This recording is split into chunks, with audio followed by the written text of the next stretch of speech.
And it's a good way to understand that if you buy into this whole ideology, this world that we're in, that you and I are sitting in, both of us staring at computer screens, it's not the real world. That's the matrix. That's the fake world. And inside that world, there are real people, and those real people are the ones that are plugged in the film. Like, you remember that they're used as battery sources for the machines. And then you can go through the movie and you can pick out all the tropes of trans activism, trans discourse.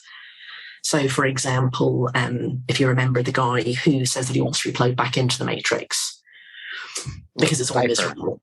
Yes. So he's a detransitioner. Okay. And because he wants to go back into the fake world. He wants to give up his true self and go back into the easier version of things. So if you're a trans activist, that's what you think a detransitioner is. You think they're a trans person who just can't face the transphobia of this world and, just decides to go back and live as an inauthentic self. Now, that's not how I think of detransitioners, but there you go.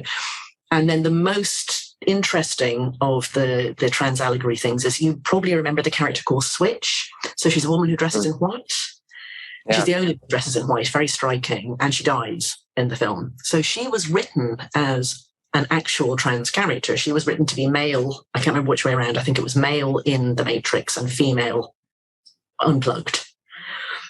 And the idea was that this was to be a computer glitch. So I don't know. I mean, they had this idea. The studio vetoed it, and then they didn't change the script or the direction by even one jot.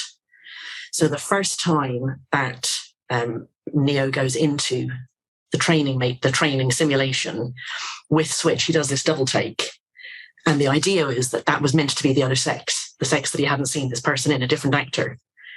And that's why Switch is dressed. Oh, okay. Yeah. I remember that now. Yeah, that's why Switch is dressed in white. It was to be a visual cue that those two people were the same person.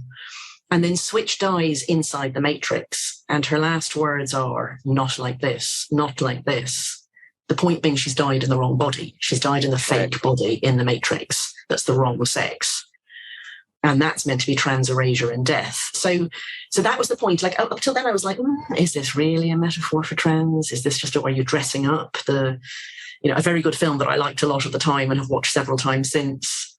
But no, it's really meant to be a metaphor for the trans experience, that there are real selves. Our real selves are somewhere else, and we declare those real selves. Like the way Neo says, "My name is Neo." He's declaring he's not Mr. Anderson.